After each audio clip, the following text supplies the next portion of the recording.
The rain came down in sheets that Thursday night. It drummed against the roof of the old sedan like it had a personal problem with the man sitting inside.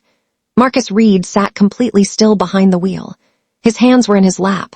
His eyes were fixed on nothing. The windshield was fogged up from his breathing, and he hadn't bothered to wipe it clear, because there was nothing out there worth seeing anymore. The parking lot of the Riverside Community Center was empty at 2 a.m. No security. No lights except the one flickering yellow lamp near the entrance that kept buzzing like it was trying to decide whether to stay on or give up entirely. Marcus understood the feeling. He was 47 years old. He was sleeping in his car, not because he was lazy, not because he was reckless, not because he had made a long string of stupid decisions that led him to this backseat with a balled-up jacket for a pillow and a half-eaten granola bar on the dashboard. Marcus Reed had worked for 22 years without missing a single day that wasn't approved leave. He had owned a house. He had coached youth basketball on Saturday mornings. He had paid taxes, attended parent-teacher conferences, remembered anniversaries, fixed leaky faucets, grilled on holidays, and been the kind of man who never needed to be asked twice to show up. And somehow he had still ended up here, sleeping in a car in the rain. But here is what the parking lot didn't know. Here is what the rain didn't know. Here is what every single person who had written Marcus Reed off in the past 6 months didn't know. Rock bottom has a foundation. And sometimes, if you're still breathing when you hit it, that foundation is worth more than everything you lost on the way down.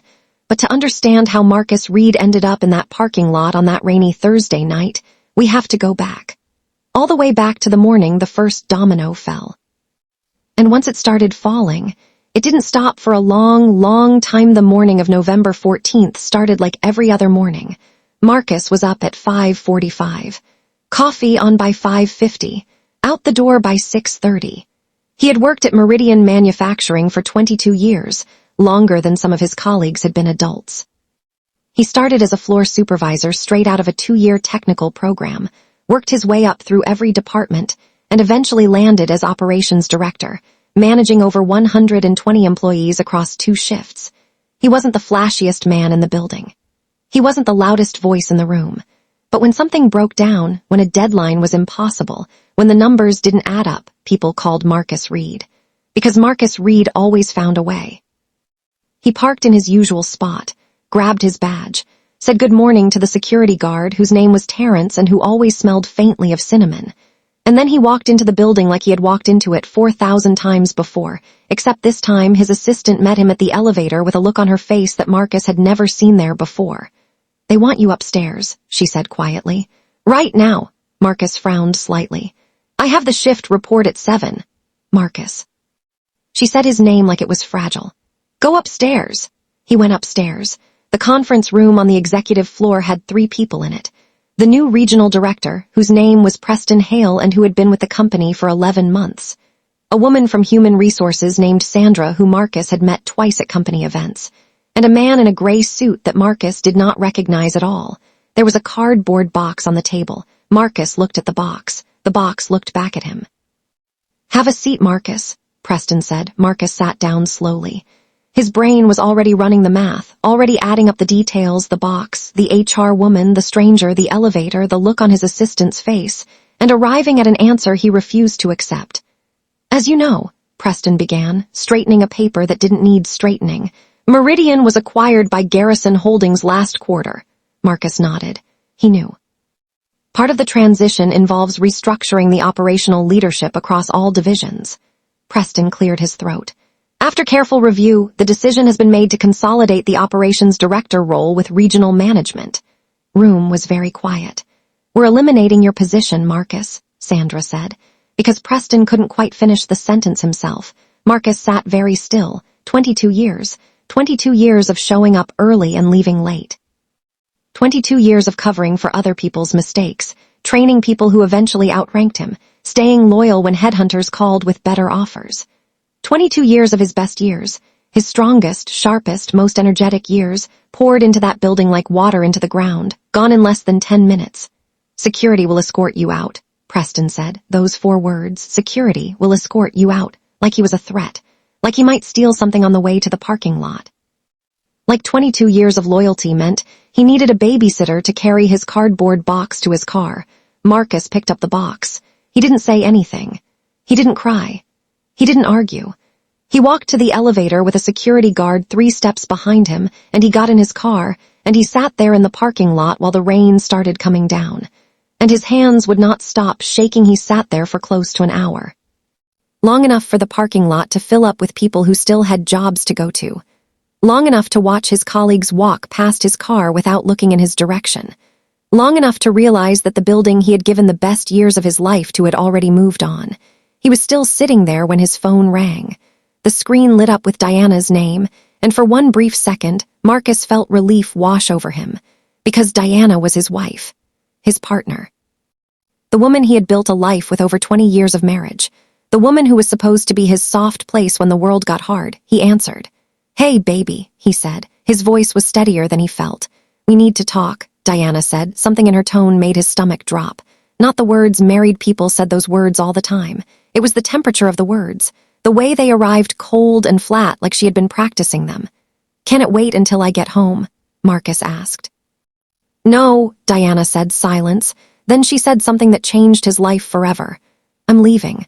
Marcus blinked. He actually looked at the phone for a second, like maybe he had misheard, like maybe the rain was interfering with the signal and she had said something completely different. He said, "I'm done, Marcus, I'm leaving." World stopped.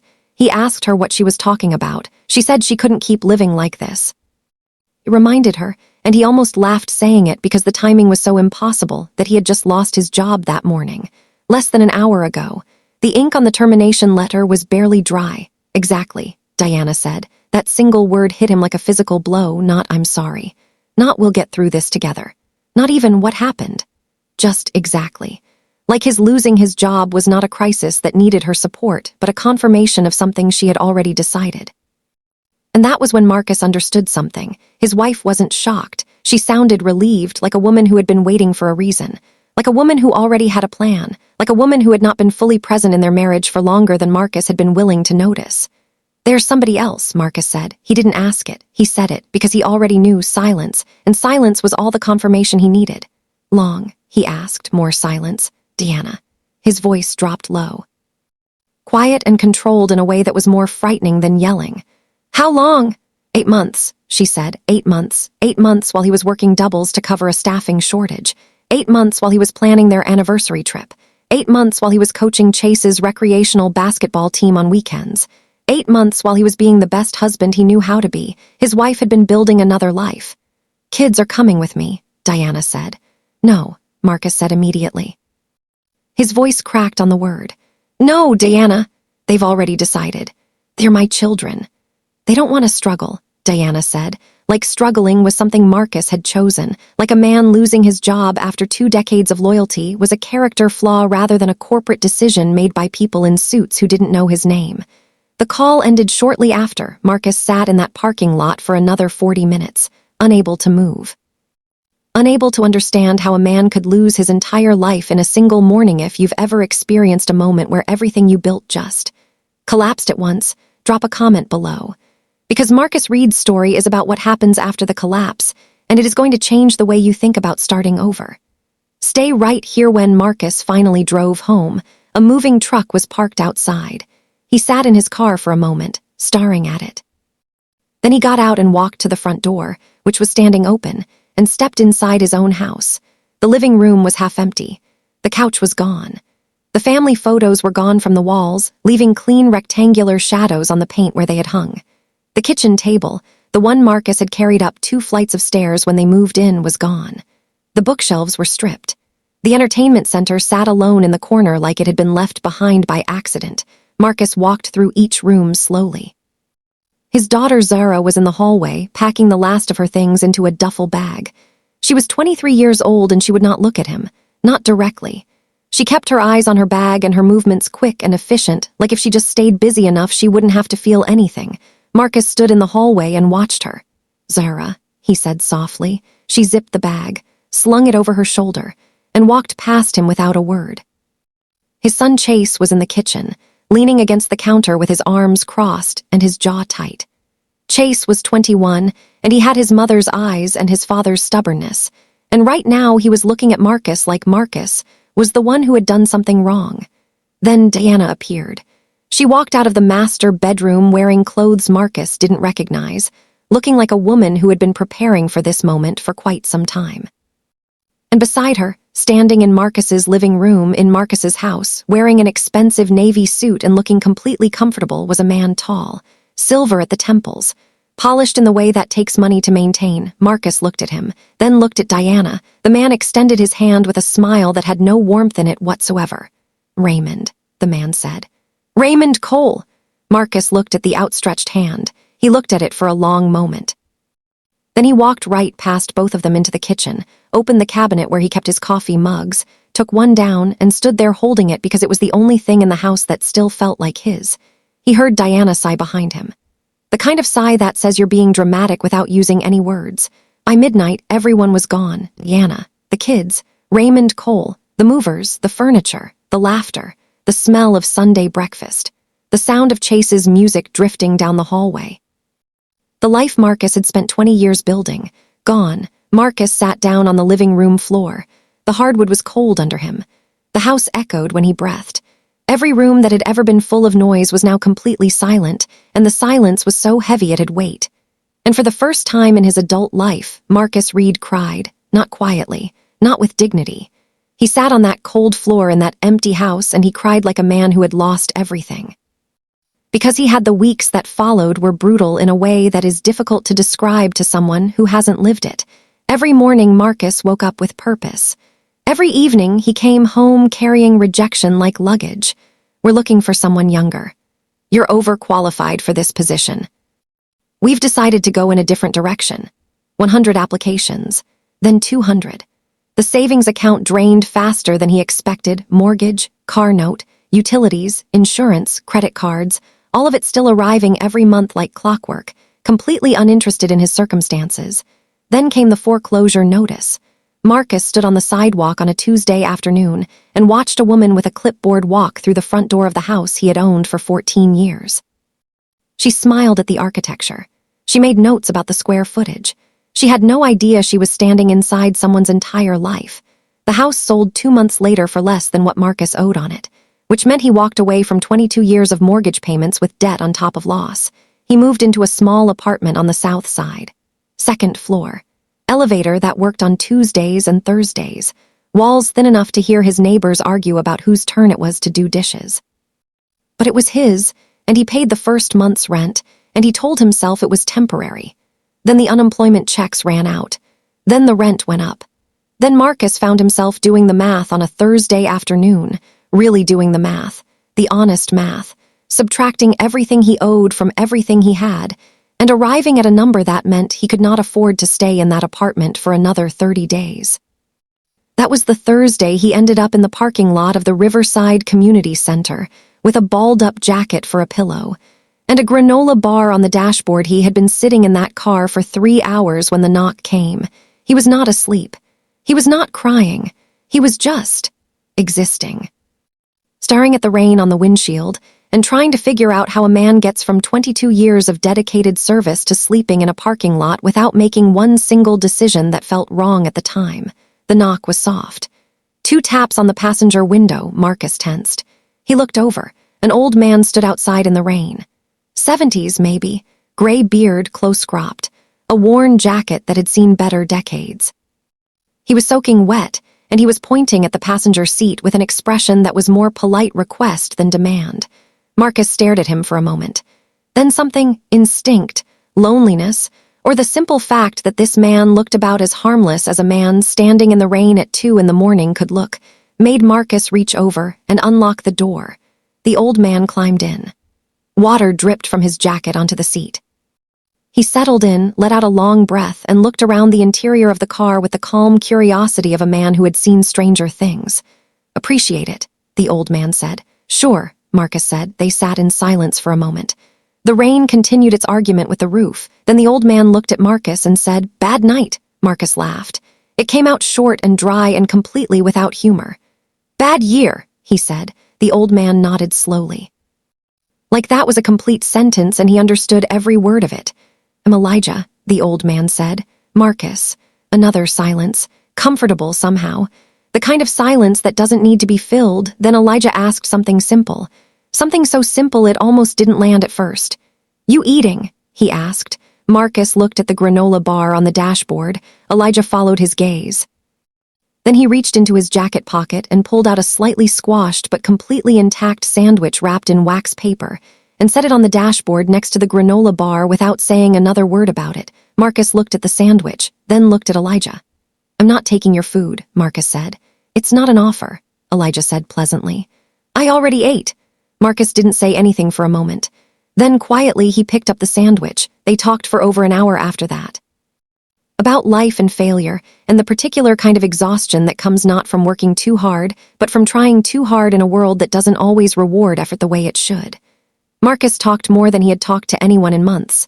About the job, about Diana, about Chase and Zara, about the house, about the feeling of walking into that empty kitchen and holding a coffee mug because it was the only thing that still felt like his. Elijah listened, truly listened. Not the kind of listening where someone is waiting for their turn to speak, but the kind where you can feel them actually absorbing what you're saying. When Marcus finally ran out of words, Elijah was quiet for a moment. Then he asked a question, just one question. "What do you still have?" Elijah said carefully. "That nobody has been able to take." Marcus frowned. "Nothing," he said. Elijah shook his head. "Wrong," he pointed at Marcus's chest. "Experience," he said. Then he pointed at Marcus's head. "Knowledge." Then he held Marcus's gaze. "And character. Those three things cannot be foreclosed on, cannot be terminated, cannot walk out the door with someone else." Marcus was quiet. Something moved in his chest. Something small and fragile that he had not felt in a very long time. Something that felt dangerously like hope. Before he got out of the car, Elijah reached into his jacket again and produced a business card. It was plain, simple, no logo, no title, just a name and an address, Elijah Brooks. Marcus looked up. "What is this?" "An opportunity," Elijah said. "Doing what?" Marcus asked. Elijah smiled. And for the first time, Marcus noticed something about that smile. It was the smile of a man who was never surprised by anything, a man who had seen too much to be shocked by any of it. "Find out tomorrow," Elijah said. He got out of the car. He walked into the rain without hurrying, without hunching his shoulders against it, without any of the behavior of a man being bothered by the weather. He just walked, steady, unhurried, disappearing into the dark. Marcus looked down at the card in his hand, then looked back at the empty passenger seat where a stranger had just sat for an hour and fed him a sandwich, and said the first true thing anyone had said to him in months. He almost threw the card away. He was a 47-year-old man who had just been fired, divorced, and rendered homeless in the span of 6 months. What could possibly be waiting for him at an address on a plain white business card given to him by a soaking wet old man in a parking lot at 2 a.m? But something stopped him. Maybe it was desperation. Maybe it was the sandwich. Maybe it was the way Elijah had said experience, knowledge, character, like those words were currency. Like Marcus was sitting on a fortune he had forgotten he owned. Whatever it was, Marcus tucked the card into his shirt pocket. And when morning came gray and cold through the foggy windshield, Marcus Reed sat up, smoothed his clothes the best he could, and drove to the address on the card. He didn't know it yet, but he was driving toward the rest of his life. What he found when he arrived at that address, what was waiting behind the door of what looked like an abandoned warehouse on the edge of the industrial district, was going to shatter every assumption he had made about the old man in the rain. Because Elijah Brooks was not what he appeared to be. Not even close if this story is resonating with you. If you know someone who needs to hear that rock bottom is not the end, share this video right now. Because the next chapter is where everything begins to turn. And trust me, you do not want to miss what Marcus finds behind that door. Subscribe, hit that bell. Marcus Reed's story is just getting started. The address on the card led Marcus to the edge of the industrial district. He drove slowly through streets that looked forgotten. Cracked pavement, chain-link fences with rust eating through the metal, warehouses with broken windows and faded company names that nobody remembered anymore. The kind of neighborhood where businesses came to die quietly. Marcus checked the card again, then checked the GPS on his phone. This was the place. He parked in front of a massive warehouse that looked like it hadn't been touched in decades. The walls were weathered gray. The loading dock was empty. Weeds pushed through the concrete like they were reclaiming territory. Everything about the building said abandoned, forgotten, finished. Marcus sat in his car for a long moment. This had to be a mistake. Maybe the old man was confused. Maybe the card was outdated.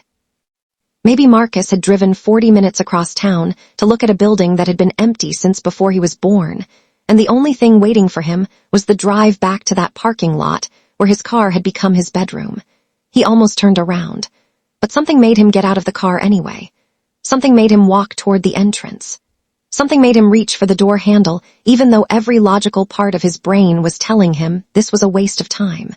The door opened easily. What Marcus saw inside made him stop breathing. The interior of the warehouse was nothing like the exterior. Massive glass-walled offices overlooked a production floor that stretched the length of a football field. The floors were polished concrete. The lighting was modern and bright. Employees moved between workstations with purpose and energy. Large digital screens displayed sales figures, shipping logistics, production metrics, numbers that climbed in real time like the building had a heartbeat made of commerce. Forklifts hummed across the floor carrying inventory. Phones rang at reception desks.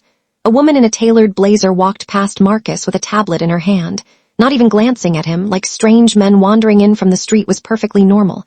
Marcus stood frozen in the doorway. This wasn't an abandoned warehouse. This was a thriving empire. Confused, the voice came from behind him. Familiar, warm, slightly amused. Marcus turned around. Elijah Brooks stood there smiling. But he didn't look like the man from the parking lot. Gone was the worn jacket. Gone was the appearance of a struggling elderly man who needed a ride to get out of the rain. Today Elijah wore a charcoal gray suit that probably cost more than 3 months of Marcus's old salary. His shoes were polished.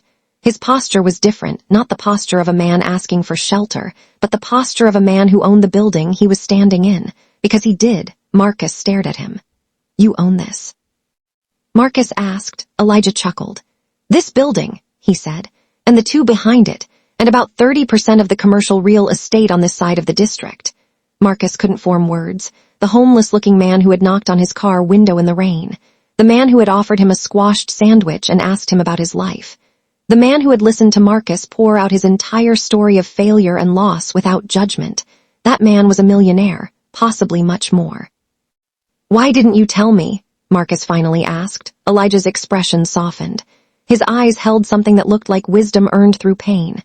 "Because then you would have listened to my money," Elijah said. He tapped his chest with one finger. "I wanted to hear your heart." Marcus felt something shift inside him. For 6 months, people had looked at him and seen his circumstances. His job loss, his divorce, his foreclosure, his car that had become his home. They saw what he had lost, and they made their judgments based on that.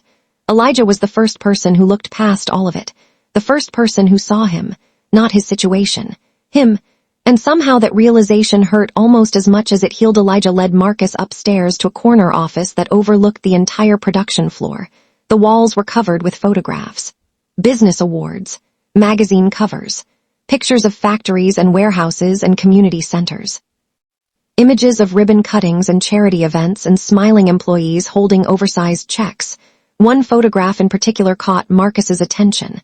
A younger Elijah stood beside a beautiful woman and 2 young boys. The family looked happy, complete. The kind of photograph that ends up on Christmas cards and mantles and in wallets that get pulled out when someone asks about your people. Marcus smiled. "Your family?" Elijah's expression changed. The warmth didn't leave his eyes, but something else entered them, something heavy, something that had been there for a long time. Elijah said quietly. Marcus immediately regretted asking. "I'm sorry, I didn't mean to." Elijah raised a hand. "It's all right." He looked at the photograph for a long moment. 12 years ago, drunk driver crossed the median on Highway 47. Killed my wife Pauline instantly. My sons David and Marcus Jr. were in the back seat. Room became very quiet.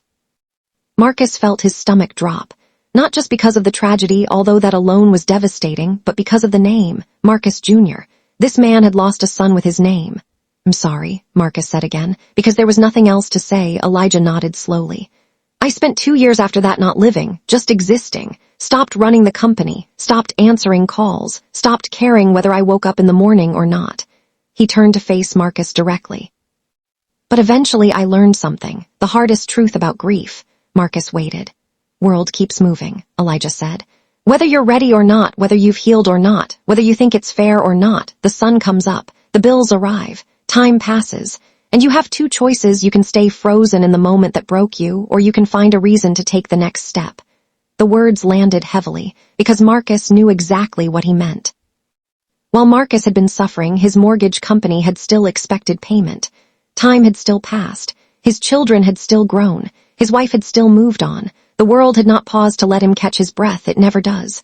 "What made you take the next step?" Marcus asked. Elijah smiled. It was a sad smile, but it was real. "I realized that my boys would have been ashamed of me," he said. "Sitting around waiting to die when I still had breath in my lungs and work to do. So I got up. I rebuilt, not because I was healed, I wasn't, but because staying broken wasn't honoring their memory. It was wasting it." Marcus felt tears threatening to form. He blinked them back. Elijah walked to his desk and picked up a folder. "Now," he said, his tone shifting to something more businesslike, "I didn't bring you here to talk about the past. I brought you here because I have a problem." He slid the folder across the desk toward Marcus. "And I think you might be the solution." Marcus opened the folder. Inside were financial reports, production metrics, shipping logs, inventory analyses, the kind of documents he had spent 22 years reading at Meridian Manufacturing, the kind of documents that told stories if you knew how to listen to them. "What am I looking at?" Marcus asked. "One of my divisions," Elijah said. "Distribution and logistics. It's been bleeding money for 8 months. I've had 3 different consultants come in and tell me nothing I didn't already know. I've had executives promise me turnarounds that never materialized. I've had MBAs from expensive universities give me presentations with beautiful charts that meant absolutely nothing." He leaned forward.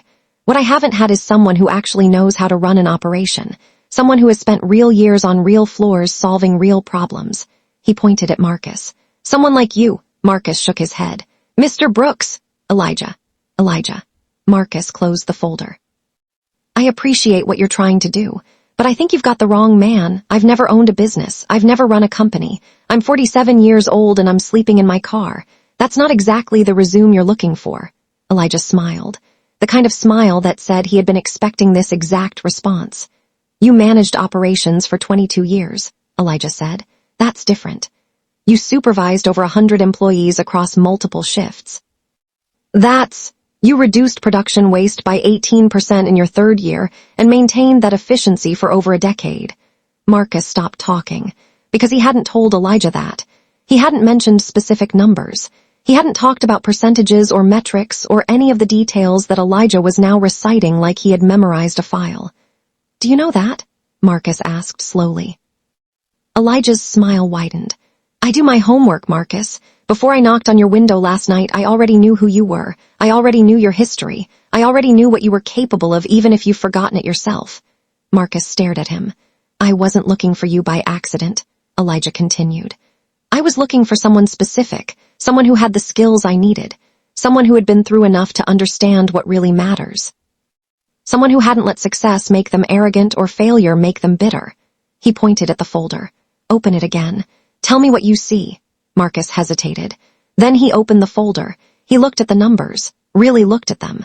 The same way he used to examine production reports during his years at Meridian. The same careful, methodical analysis that had made him valuable for 2 decades. Within 30 seconds, something jumped out at him. "This inventory system is a disaster," Marcus said. Elijah grinned. Marcus flipped through more pages. The deeper he looked, the clearer the problems became. Poor logistics coordination, wasteful spending on expedited shipping that shouldn't have been necessary, outdated processes that created bottlenecks, weak accountability structures that let small problems become big ones.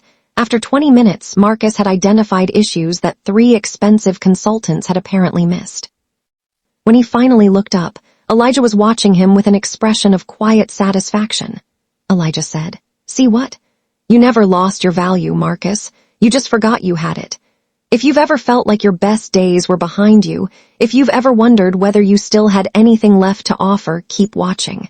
Because what happens next is going to change how you think about second chances." And drop a comment telling me about a time someone believed in you when you didn't believe in yourself 3 days later. Elijah made Marcus an official offer, not charity, not a handout. A real job, a 6-month consulting contract with the logistics division. The salary wasn't enormous, but it was honest. It was enough to get Marcus out of his car, enough to rent a small apartment, enough to eat real meals at real tables, enough to breathe again. Marcus accepted, and the work began. The first few weeks were difficult in ways Marcus hadn't anticipated. The employees in the logistics division didn't know him. They didn't trust him. To them, he was just another outsider, another consultant brought in by corporate to tell them everything they were doing wrong. Some of them openly doubted him. Others whispered behind his back. A few made it clear through their body language that they thought he was a waste of time. Marcus understood. He had felt the same way about consultants during his years at Meridian. Guys in expensive suits who had never lifted a box or fixed a machine telling people who did both every day that they were inefficient. So Marcus did something different. He didn't start with presentations. He didn't start with meetings. He started by showing up early, earlier than anyone else, and staying late. He walked the floor. He learned names. He asked questions and actually listened to the answers. He helped unload trucks when they were short-staffed. He bought coffee for the night shift, and slowly, things began to change. People started talking to him, really talking, telling him about problems they had reported years ago that nobody had ever addressed, showing him shortcuts they had invented to work around broken systems, explaining why certain procedures didn't make sense to anyone who actually had to follow them. Marcus listened to all of it, and then he started fixing things. Not big dramatic overhauls, small adjustments, practical solutions, the kind of changes that didn't require permission from 17 committees but that made people's jobs easier immediately. Week by week, the numbers improved, waste decreased, shipping delays shortened, customer complaints dropped, employee morale, which nobody had been measuring but everybody could feel, started rising. By the end of his third month, the logistics division was performing better than it had in over a year. People stopped whispering, they started listening, and then they started respecting him. 6 months after Marcus started working for Elijah Brooks, something unexpected happened. Elijah called him into the corner office, the same office where they had first talked about problems and solutions and second chances, the same office with the photograph of the family Elijah had lost. "Sit down," Elijah said. Marcus sat. There was an envelope on Elijah's desk, a large manila envelope that looked thick with documents. Marcus assumed it was related to the division, quarterly reports maybe, or a new project proposal. Elijah slid the envelope across the desk. "Open it," he said. Marcus did. Inside were legal documents, contracts, transfer agreements, the kind of paperwork that involved lawyers and notaries and language so dense it took concentration to parse. Marcus looked at the first page, then he looked at Elijah. "This says ownership stake," Marcus said slowly. Elijah nodded. 5%. Marcus's voice cracked slightly on the number. "You earned it," Elijah said. Marcus shook his head immediately. No, I didn't." "Yes, you did." "Elijah, this is..." Marcus looked at the documents again. 5% of a company this size, a company with multiple divisions and warehouses and commercial real estate holdings. Even 5% was worth more money than Marcus had earned in his entire career combined. "This is too much," Marcus said. Elijah leaned forward. His eyes were serious. "When are you going to stop punishing yourself for surviving?" he asked quietly. The question hit Marcus like a physical blow. Because that was exactly what he had been doing, for months. Every time something good happened, some part of him whispered that he didn't deserve it, that he was the man who lost his job, lost his wife, lost his children, lost his home. That man didn't deserve an ownership stake in a successful company.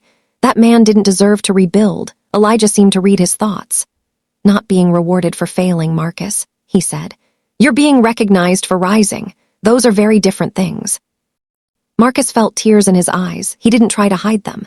"Your wife left," Elijah continued. "And you're still here. Your job disappeared, and you're still here. Your house was taken, and you're still here. You slept in a car and ate granola bars for dinner and watched your entire life collapse, and you're still here." He pointed at Marcus. "Survival is not weakness. Survival is victory. And the sooner you believe that, the sooner you can stop carrying shame for something that was never your fault." The next 3 years were a transformation that Marcus still sometimes struggled to believe. The company expanded. New contracts arrived. Revenue grew. And Marcus, the man who had been sleeping in his car, became one of the driving forces behind that growth. His ownership stake increased. 5% became 10. 10 became 15. The money followed, more money than Marcus had ever imagined having. He bought a modest house in a quiet neighborhood, nothing extravagant, just peaceful, comfortable. A fresh start, but despite all the success, one wound refused to heal. His children, Zara and Chase, he thought about them constantly, wondered where they were, what they were doing, whether they ever thought about him, whether they believed whatever Diana had told them, or whether some part of them remembered the father who had coached their basketball games and made their lunches and been there for every moment that mattered. Occasionally, Zara would call. Brief conversations, awkward silences. The kind of phone calls where you can feel the wall between you even through the speaker. She seemed to want to reconnect, but something always held her back. Something always made her pull away before they got too close. Chase never called at all. And every success Marcus achieved felt incomplete without them. Then one evening, everything changed. Marcus was reading financial reports in his home office when the doorbell rang. He wasn't expecting anyone. He glanced at the security camera feed on his phone. A woman stood on his porch, late 20s, tired eyes, familiar face. Zara. Marcus was at the door in seconds. He opened it and there she was, his daughter, standing on his porch for the first time in almost 10 years. Looking like she was carrying something heavy and had finally found a place to set it down. For a moment, neither of them spoke. Then Zara's face crumbled. "Dad," she whispered. Marcus stepped forward and wrapped his arms around her. She buried her face in his chest and sobbed, deep, wrenching sobs that shook her whole body. 10 years of silence and distance, and unanswered questions pouring out in the doorway of a house she had never visited. Marcus held her the way he had held her when she was small, when she had nightmares, when she scraped her knees, when the world got too big and scary and she needed someone to make it feel manageable. Some things don't change. Even after 10 years, they sat in the living room for hours. Zara on the couch with her hands wrapped around a mug of tea that had gone cold. Marcus across from her, listening, waiting, giving her space to say whatever she needed to say. "I need to tell you something," Zara said finally. Her voice was steadier now, but there was still a tremor underneath it. "Something I should have said a long time ago," Marcus nodded. "Whatever it is, I'm listening." Zara took a deep breath. "We didn't leave because you lost your job," she said. Marcus frowned. "What? Chase and we didn't leave because of the money. We didn't leave because we thought you were going to fail." She shook her head, and tears started forming in her eyes again. "We left because of what Mom told us." Something cold settled into Marcus's chest. "What did she tell you?" he asked quietly. Zara looked down at her hands. "She told us you were hiding money from her, that you had been planning to leave us for months. That you didn't love us anymore, that you had stopped caring about the family a long time ago and the job loss was just an excuse to abandon us." Marcus couldn't speak. The words didn't make sense. They were so far from reality that they sounded like fiction, like someone describing a different man entirely. "We were kids, Dad," Zara continued, her voice breaking. "I was 23. Chase was 21. We were old enough to know better, but we were also confused and scared, and Mom was right there telling us things every single day, and you were gone," Marcus finished. Zara nodded. "You were gone, and she was there." And her story made sense in a way that none of us wanted to question, because questioning it meant admitting that we'd made a horrible mistake. Silence stretched between them. Marcus sat with the information. Let it sink in. Let the implications settle. For 10 years, he had blamed himself. For 10 years, he had assumed his children left because he had failed them somehow, because he wasn't enough, because the loss of his job had revealed something about him that made him unworthy of their loyalty. But that wasn't what happened. What happened was a lie. A deliberate, calculated lie designed to separate him from his children and justify Diana's decision to leave. "Chase know?" Marcus asked. Zara hesitated. The hesitation told him everything. "He's still angry," she said quietly. "Mom still controls the story he believes." Marcus nodded slowly. Of course, 10 years of influence doesn't disappear because one sibling starts asking questions. Then Zara said something that made his blood run cold. "Dad, there's something else." Her voice dropped. "Chase is in trouble." The story Zara told was worse than Marcus had imagined. After Diana left Marcus and moved in with Raymond Cole, life had seemed perfect on the surface. Big house. Expensive cars. Vacations to places Zara and Chase had only seen in magazines. Raymond had money and he spent it freely, at least at first. But over time, the cracks began to show. Raymond wasn't generous. He was controlling. He didn't give gifts because he was kind. He gave gifts because he expected something in return. Gratitude, obedience, compliance. Diana changed. She became quieter, more careful about what she said and when she said it. She started asking permission for things she had never needed permission for before, and the kids watched it all. Zara eventually left for college and then stayed away. She built her own life, her own career, her own distance from the dysfunction she had grown up in. She started asking questions about the past, started wondering whether the story she'd been told actually made sense, started thinking about her father, but Chase went a different direction. Chase stayed. Chase tried to fit in. Chase tried to earn Raymond's approval the way Diana seemed to be constantly trying to earn it. And when that didn't work, when Raymond made it clear that Chase would never truly be family, Chase started looking for approval elsewhere, in places he shouldn't have been looking. With people he shouldn't have been trusting. He owes money, Zara said. A lot of money to people who don't accept excuses. Marcus felt fear rising in his chest. Real fear. The kind that comes when someone you love is in danger. Much, he asked. Zara shook her head. I don't know exactly, but it's bad, Dad, really bad. Marcus didn't sleep that night. He made calls, pulled strings, used resources he had built over the past 3 years to gather information. By morning, he had a clearer picture, and it wasn't good. Chase had gotten involved with people who operated outside the law. Not organized crime exactly, but close enough. He owed money from a series of bad decisions that had compounded over time, money he couldn't pay back, to people who didn't care about his circumstances or his excuses. They had already sent warnings, threats. And according to Zara, Chase had started running. Marcus knew what that meant. Running never works. Running just delays the inevitable while making everything worse. He had to find his son. The address Zara gave him led to a rundown apartment complex on the south side of the city. The same side of town where Marcus had rented his own desperate apartment years ago. The kind of neighborhood where people ended up when they had nowhere else to go. Marcus parked outside and sat in his car for a moment. The building looked exhausted. Cracked walls, peeling paint. A few windows covered with cardboard instead of curtains. This wasn't where his son was supposed to be. This wasn't the future he had imagined for either of his children. But life rarely follows the plans we make. He climbed the stairs to the 3rd floor, found apartment 312. Knocked, no answer. He knocked again, still nothing. Then a door down the hall opened. A young woman peered out, mid-20s, tired eyes, cautious expression. You looking for the guy in 312? She asked. My son, Marcus said. Chase Reed. Something flickered in her face, recognition, and something else, concern. He left, she said, last night in a hurry. Do you know where he went? She shook her head, but she was holding something back. Marcus could tell. Please, Marcus said. His voice was quiet, honest. I'm his father. I'm trying to help him. Woman hesitated. Then she stepped closer and lowered her voice. There were men here, she said. 2 of them, big guys. They weren't here to talk. Marcus felt his stomach drop. If you find him, the woman continued, tell him he needs to stop running. Running just makes them angrier. 2 hours later, Marcus got a call from a number he didn't recognize. He answered anyway. Mr. Reed. The voice was deep, official sounding. Yes, this is Detective Morrison, Richmond Police Department. We have your son. World tilted. Is he okay? Marcus demanded.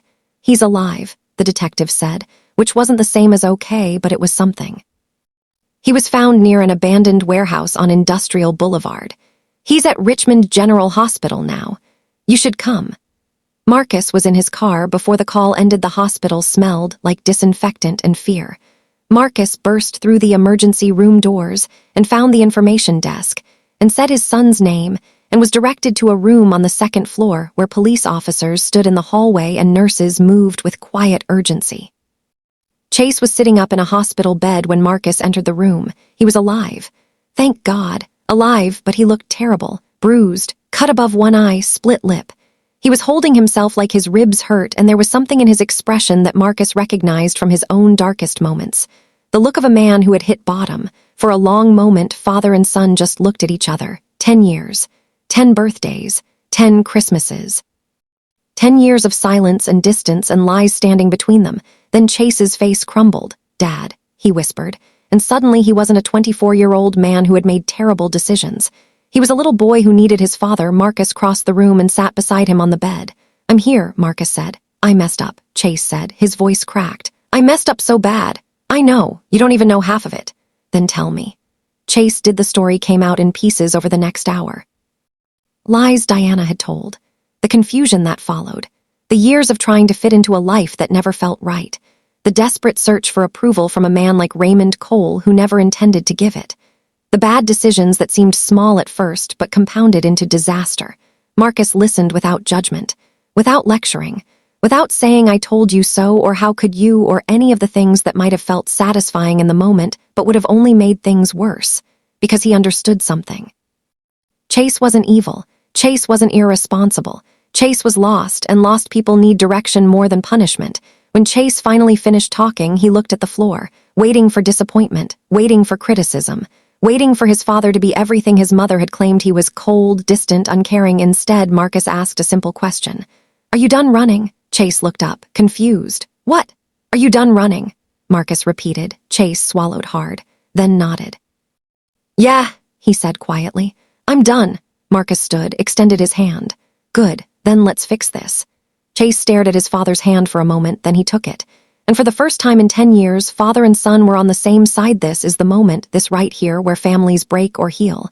If you're watching this and you've been separated from someone you love by lies or misunderstanding or pride, this is your sign to reach out, because reconciliation is possible, even after 10 years. Even after everything, now stay with me, because what happens in next is going to shake you to your core. An old enemy returns. A shocking truth is revealed. And Marcus Reed faces the biggest decision of his life over the next several weeks. Marcus worked tirelessly to help Chase rebuild, not by throwing money at the problem.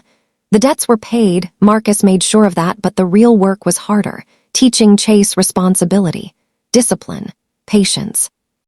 The same lessons Marcus had learned through his own pain. The same lessons Elijah Brooks had taught him. Slowly, the relationship healed, not overnight. Trust doesn't rebuild that fast, but conversation by conversation, day by day. Father and son found their way back to each other, and then Diana appeared. Marcus was leaving a business meeting when his assistant approached him with an uncomfortable expression. "You have a visitor," she said. Marcus frowned. "I don't have any appointments this afternoon." "She says it's important." "Who?" The assistant hesitated, then answered. "Diana." Marcus felt something shift in his chest. Not anger, not exactly. Something more complicated, more layered. He walked to the reception area. Diana stood near the windows, looking out at the city. She turned when she heard him approach, and for a moment Marcus barely recognized her. She looked older. Not just physically, though time had certainly passed, but something else. The confidence she used to carry was gone. The certainty. The polished armor she had worn when she walked out of his life was cracked now. In its place was something that looked almost like regret. "Marcus," she said softly. "Diana."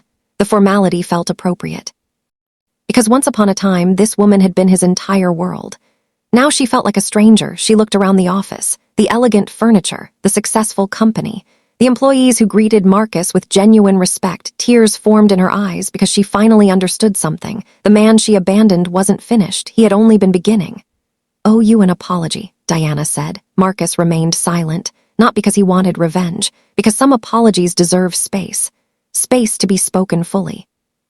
Space to be heard honestly. Diana lowered her head. "I destroyed our family," she said, "and I blamed you for it." For the next several minutes she talked, confessed, revealed everything about Raymond Cole, how the relationship had started, how it had changed, how the man who seemed perfect became controlling, demanding, suffocating, how the lifestyle she had left Marcus for had turned into a prison of a different kind. "He lost everything," Diana said. 3 months ago, federal investigation. Fraud charges, frozen accounts, everything we had, everything I gave up my family for, it's gone." Marcus listened. Part of him wanted to feel vindicated. Part of him wanted to say, "See, I wasn't the problem." But strangely, he didn't feel satisfaction. He felt sad, because regardless of what Diana had done, she was still the mother of his children, and he had never wished suffering on her. "Do you think," Diana asked quietly, her voice trembling, "you could ever forgive me?" Marcus looked at her for a long moment, then he answered. "Yes." Diana's eyes widened. "What?" "I forgave you years ago," Marcus said. The words hit her like a physical blow. "Why?" she whispered. "Because carrying that much anger was destroying me," Marcus said simply. "The day I lost everything, I blamed you. Then I blamed Raymond. Then I blamed myself. But eventually I realized something." Diana waited. "If I spent the rest of my life reliving what happened," Marcus continued, "I'd never have a future." Diana cried openly now, years of guilt pouring out. "Sorry," she said again. "I know," Marcus said, "and I believe you." Then he said something she wasn't expecting. "But we can't go back." Hope in her eyes faded because deep inside she already knew some bridges can be repaired, others can't. Not because forgiveness isn't possible, but because time keeps moving. People change, life changes. The man Diana left behind no longer existed, and the woman Marcus once loved no longer existed either. They were different people now, connected by history, but living different futures. Diana nodded slowly, painfully. I understand, she said. Then she reached into her purse and removed a small box. This belongs to you, she said, placing it on the table between them. Marcus opened it. Inside was a wedding ring, his wedding ring, the one he thought had been lost years ago. For a moment the memories came rushing back. Their wedding day, their first apartment, the birth of Zara, the birth of Chase, all the beautiful moments before everything fell apart. Marcus stared at it, then closed the box. I kept it all these years, Diana whispered. Marcus nodded. Neither of them spoke for several seconds, then Diana stood. I should go, she said. Marcus nodded again. As she turned toward the exit, Marcus spoke. Diana, she stopped. Thank you. She looked confused. For what? For giving me Zara back, Marcus said, and for finally telling Chase the truth. Tears returned to Diana's eyes, because she understood exactly what he meant. Whatever mistakes had happened, the family was beginning to heal. And that mattered more than pride or blame or the past. But just when it seemed like the hardest days were finally behind him, Marcus discovered that someone had been watching his rise from a distance. Someone from Elijah Brooks's past. Someone with a 25-year grudge and an army of resources at his disposal. Someone who was about to threaten everything Marcus had built. And his name was Victor Price. The first time Marcus saw Victor Price, he felt something he couldn't explain. It wasn't fear exactly. It wasn't even suspicion. It was instinct, the kind of warning that lives in the back of your mind and whispers, be careful, before your brain has time to analyze why. The company was hosting its annual leadership dinner. Executives, investors, board members, the kind of people who wore expensive watches and spoke in careful sentences and never said anything without calculating its effect first. Marcus wasn't particularly excited about attending. He preferred solving problems over attending fancy events. But this one mattered. Elijah Brooks was preparing to announce his retirement. After decades of building, growing, and leading, the 74-year-old was finally ready to step back. And he had chosen Marcus to take his place. The transition had been in the works for months, quietly, carefully. The paperwork was nearly complete. Soon everyone would know that Marcus Reed, the man who had once slept in his car, would become the majority owner of one of the most successful companies in the state. Even thinking about it felt surreal. Marcus stood beside Elijah near the entrance of the elegant ballroom, greeting guests as they arrived. Crystal chandeliers hung from the ceiling. Soft music played in the background. Conversations floated through the room like expensive perfume. Everything felt normal, until Elijah stopped talking mid-sentence. His smile disappeared. His posture changed, subtle but unmistakable. Marcus had never seen the older man react that way to anything. What's wrong? Marcus asked quietly. Elijah didn't answer immediately. Instead, he stared across the room at a man who had just entered. The man was in his mid-60s. Silver hair combed back perfectly. Navy suit that probably cost more than most people's monthly rent. He carried himself with the kind of confidence that comes from decades of getting exactly what he wants. But his eyes were cold, the kind of cold that doesn't smile even when the mouth does. Who is that? Marcus asked. Elijah's jaw tightened. Victor Price, he said. The name meant nothing to Marcus, but Elijah's reaction meant everything. Should I know him? Elijah was quiet for a moment. Then he spoke carefully. 20 years ago, he was my business partner. Marcus raised an eyebrow. Was? Until he tried to steal the company. Room suddenly felt different. Colder, more dangerous. Marcus watched Victor move through the crowd. The man laughed with a group of investors, looking completely comfortable, completely confident, like he belonged there. But according to Elijah, he had once betrayed everything. Before Marcus could ask another question, Victor started walking toward them, slowly, deliberately. Each step measured and intentional. His smile was polished, practiced, the kind of smile that reveals nothing and promises even less. Elijah, Victor said, extending his hand. Elijah ignored it. The smile remained, but something flickered in Victor's eyes, just for a moment. Then he turned his attention to Marcus. You must be Marcus Reed, Victor said. I've heard a lot about you. Marcus shook his hand. The grip was too firm, too intentional, like a challenge disguised as a greeting. I hope most of it was true, Marcus said. Victor laughed. The sound had no warmth in it. More than you know, he said. For the next few minutes, the conversation remained surface level, professional, polite. But underneath every word, something dangerous was moving. Marcus felt it. And he was certain Victor felt it too. Later that evening, after the guests had left, Marcus found Elijah alone in his office. The older man stood at the window, looking out at the city lights. His coffee sat untouched on the desk. That alone was unusual. Elijah never wasted coffee. "You okay?" Marcus asked. Elijah nodded, then shook his head, then nodded again. "That's not confusing at all," Marcus said with a slight smile. Elijah laughed softly, but only for a moment, then his expression grew serious. "Promise me something," he said. Marcus frowned. "What?" "If anything ever feels wrong about Victor Price, anything at all, trust your instincts." The words felt oddly specific. "What aren't you telling me?" Marcus asked. Elijah hesitated, long enough to make Marcus nervous. Then he answered. "Victor doesn't do anything without a reason. He doesn't show up to events without a purpose. And he certainly doesn't shake hands with people he hasn't already decided to destroy." 3 days later, the reason revealed itself. Marcus arrived at work early Monday morning to find the building in chaos. Employees gathered in clusters, whispering nervously. Phones rang constantly. Managers looked like they hadn't slept.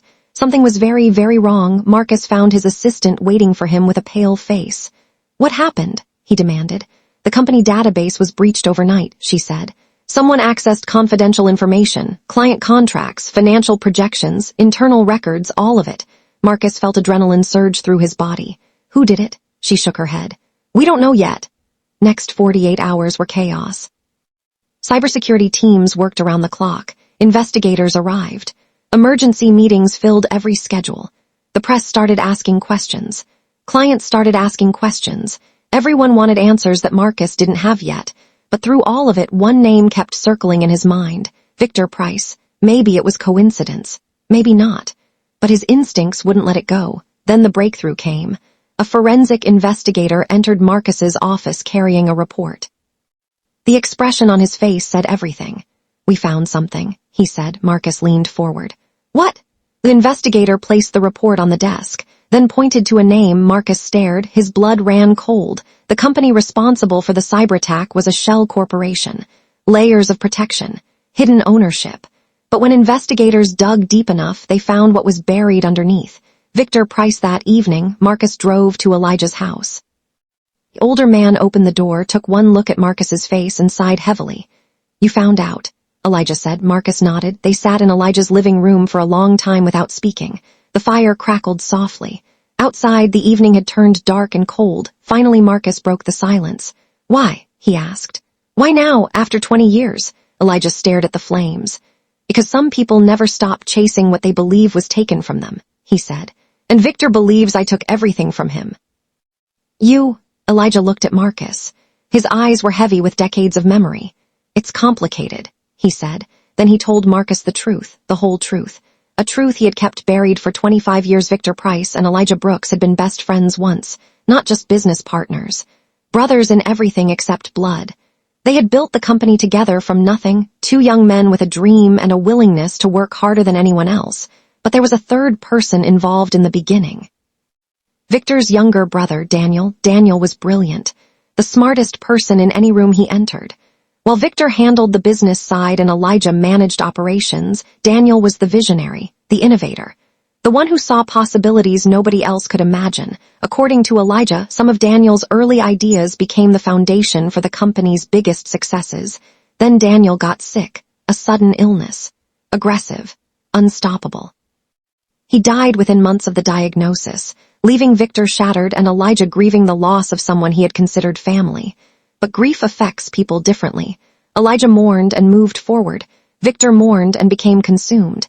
He became convinced that Elijah had stolen Daniel's ideas, built an empire from his brother's vision without giving him proper credit, erased Daniel's contribution from the company's history.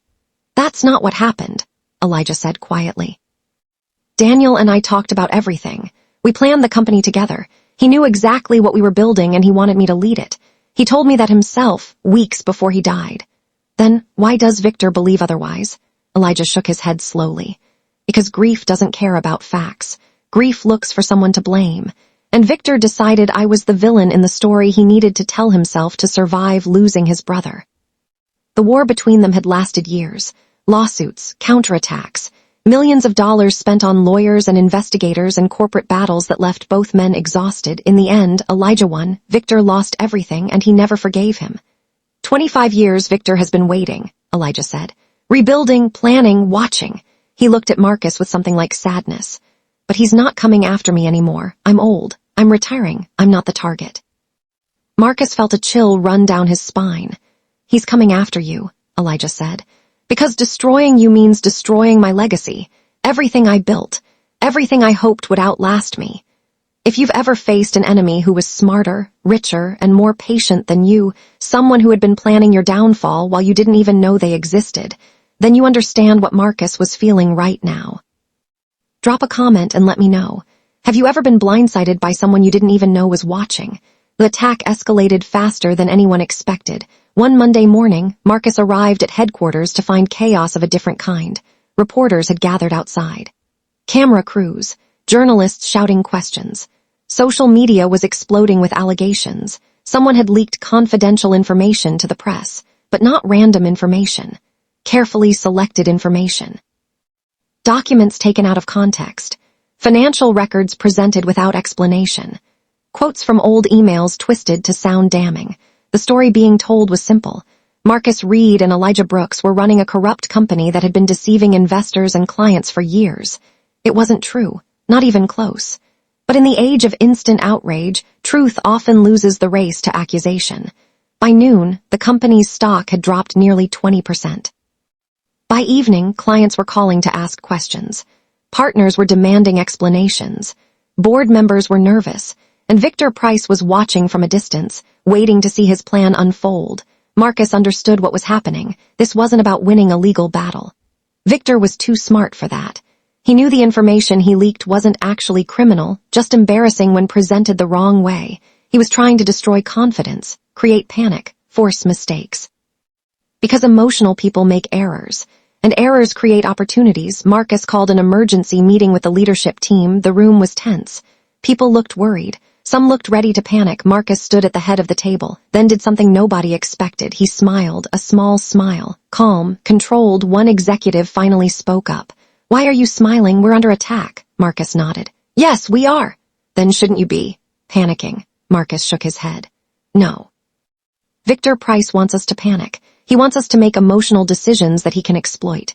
He's been planning this for years. He knows exactly how to push buttons." Marcus leaned forward. "But here's what Victor doesn't know about me. I've already lost everything once. My job, my family, my home, my dignity. I've already faced the worst day of my life and survived it." His voice grew stronger. "A man who has already lost everything is incredibly difficult to scare. Because I know something Victor doesn't understand. Circumstances can be rebuilt. Character cannot be destroyed unless you let it be." Room was silent. Then Marcus laid out his plan, full transparency. Independent audits, public accountability, direct communication with investors and clients. No hiding, no excuses, no panic. Victor expected fear. Marcus would give him confidence. Victor expected chaos. Marcus would give him discipline. Victor expected weakness. Marcus would give him patience. The next morning, Marcus held a live press conference. Every major news outlet attended. Cameras everywhere.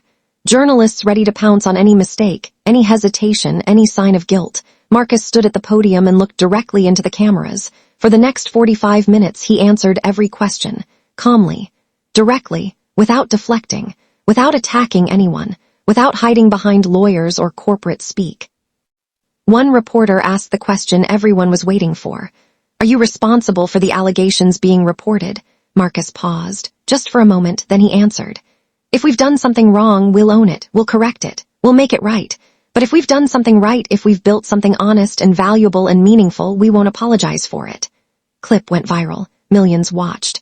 Millions shared. And slowly, public opinion began to shift. Because people recognize authenticity when they see it. And Marcus Reed was the most authentic person in the room. Meanwhile, Marcus had been conducting his own investigation. Because the cyber attack and the press leak couldn't have happened without inside help. Someone had provided access. Someone had shared information. Someone close to the company had betrayed them. The investigation was quiet. Only 3 people knew about it, Marcus, Elijah, and the head of security. The results came faster than expected, and they were devastating. The leak had come from inside the company, from someone Marcus had trusted, a senior executive named Harold Givens. Harold had been with the company for over a decade. He sat in meetings with Marcus. attended company events, shook hands, smiled, offered advice, acted like a colleague and a friend, all while secretly feeding information to Victor Price. When confronted with the evidence, Harold didn't even bother denying it. Instead, he laughed, a bitter, resentful laugh. "I should have had your job," Harold said. His voice was thick with years of accumulated jealousy. "I was here first, I worked harder, I earned it." He stepped closer to Marcus. "Then Elijah picks some homeless nobody off the street and hands him everything. Everything I deserved." Marcus stared at him, and in that moment he understood something. Harold's betrayal wasn't really about Victor Price. It wasn't even about business. It was envy. The poison that grows when people focus more on someone else's blessings than their own opportunities. Harold was escorted out of the building within the hour. But Marcus knew this wasn't over. Harold was a weapon. Victor Price was the one who aimed it that evening. Marcus received a text message from an unknown number, 6 words. "One down, more to come." Marcus stared at the screen, then deleted the message, because Victor wanted him to respond emotionally, wanted him to lash out, make mistakes. Give him ammunition. Marcus refused to play that game. Instead, he started planning his countermove 3 weeks later. Something unexpected happened. An elderly accountant contacted the company anonymously. He claimed to have worked with Elijah and Victor decades earlier, back when the company was young and Daniel Price was still alive. He said he had documents, old documents, important documents. Marcus met him personally at a small coffee shop on the edge of town. The accountant was in his 80s now, hands that shook slightly, eyes that had seen decades of secrets. He slid a worn leather folder across the table. "I kept these for 25 years, he said quietly. "Wasn't sure they'd ever matter, but when I saw what Victor was doing to you on the news..." He shook his head. "Someone needs to know the truth." Marcus opened the folder. Inside were letters, contracts, meeting notes, records dating back to the very beginning of the company. And buried among the documents was something extraordinary, a handwritten letter from Daniel Price himself. Written just months before he died. Marcus read it slowly, then read it again, then a third time, because what he was reading changed everything. The letter was addressed to Elijah Brooks. In it, Daniel made his wishes absolutely clear. He wanted Elijah to lead the company. He trusted Elijah completely. He believed in Elijah completely. And most importantly, in his own handwriting, in his own words, Daniel stated that any ideas he contributed belonged to the company and the people building it together. Not to Victor. Not to anyone individually. To all of them. For 25 years, Victor Price had been fighting a war based on a lie he told himself. His brother never wanted revenge. His brother never felt stolen from. His brother had written in his own hand exactly what he wanted, and it was the opposite of everything Victor believed. The tragedy wasn't just what happened. The tragedy was what Victor had become, chasing a ghost that never existed. Marcus brought the letter to Elijah that night. The older man read it in silence. Tears filled his eyes. "You never saw this before?" Marcus asked. Elijah shook his head slowly. "I thought it was lost," he whispered. "I searched for years after Daniel died. I knew he had written something, but I could never find it." He looked at the letter like it was sacred. "He would have hated all of this," Elijah said quietly. "The fighting, the lawsuits, the obsession. Daniel believed in building things, not destroying them." Marcus nodded, because he knew what had to happen next. Not a legal battle, not a public attack, not more corporate warfare, a conversation. For the first time in 25 years, someone needed to show Victor Price the truth. This is the moment everything changes. The moment where decades of hatred meet a single piece of paper. "Stay right here, because what happens next is going to shake you." Marcus sent Victor a message, simple, direct. "Know the truth about Daniel. Meet me." Victor agreed, maybe out of curiosity, maybe out of arrogance. Maybe because some part of him, buried deep beneath decades of anger, needed to know what Marcus had found. The meeting took place in a private conference room, neutral territory, no lawyers, no witnesses, no cameras, just 3 men: Marcus, Elijah, Victor. 25 years of history sitting at the same table. Victor entered the room looking exactly as he had at the leadership dinner. Confident, cold, controlled. But there was something else in his eyes now, something that might have been uncertainty, carefully hidden beneath the mask. He sat down across from Elijah. For a long moment, nobody spoke. Then Marcus slid the letter across the table. "Read it," Marcus said. Victor frowned. He picked up the letter. The moment he saw the handwriting, everything changed. His face went pale. His hands began to tremble, because he recognized it instantly. Daniel's handwriting. His brother's words, reaching across 25 years of silence, Victor read slowly, carefully, his eyes moving across each line like he was trying to memorize every word. Halfway through, his jaw tightened. By the end, tears were forming in his eyes. When he finished, he didn't speak. He just sat there, holding the letter, staring at words that destroyed everything he had believed for a quarter-century. Finally, he looked up. "Where did you get this?" His voice was barely above a whisper. Marcus told him about the accountant, the documents, the years they had been hidden away. Victor looked at the letter again. Then he set it down on the table and buried his face in his hands. For several long moments, the only sound in the room was the quiet rasp of Victor Price crying. Not the tears of manipulation or strategy, real tears. The tears of a man who had just realized he wasted half his life fighting for something his brother never wanted. 25 years, Victor finally said. His voice was raw. Broken, nobody answered, because there was nothing to say. 25 years of anger. 25 years of lawsuits and schemes and corporate warfare. 25 years of obsession that consumed everything, his relationships, his happiness, his soul. All built on a misunderstanding that a single letter could have resolved. If only he had known. If only he had looked. If only he had let himself heal instead of letting himself harden. Victor looked at Elijah, really looked at him. For the first time in decades, there was no hatred in his eyes. No calculation, no strategy, just pain. And underneath the pain, barely visible, something that looked almost like relief. "I was wrong," Victor said. The words hung in the air, 3 words that Victor Price had never said to anyone in his entire adult life. Elijah closed his eyes, not because he needed validation. Because hearing those words after 25 years hurt more than he expected. Years lost, friendships destroyed, families damaged, so much waste, so much unnecessary pain. Then Victor did something nobody anticipated. He stood slowly, walked around the table, and extended his hand to Elijah. Elijah looked at the hand for a long moment, then he took it, and held it. And the war was finally over. 3 months later. Elijah Brooks collapsed. Marcus got the call just before midnight. Hospital. Emergency. Critical condition. He drove through red lights and empty streets with his heart pounding against his ribs. By the time he arrived, Zara and Chase were already there. Even Diana had come, because Elijah wasn't just a businessman anymore, he was family. The doctors worked through the night.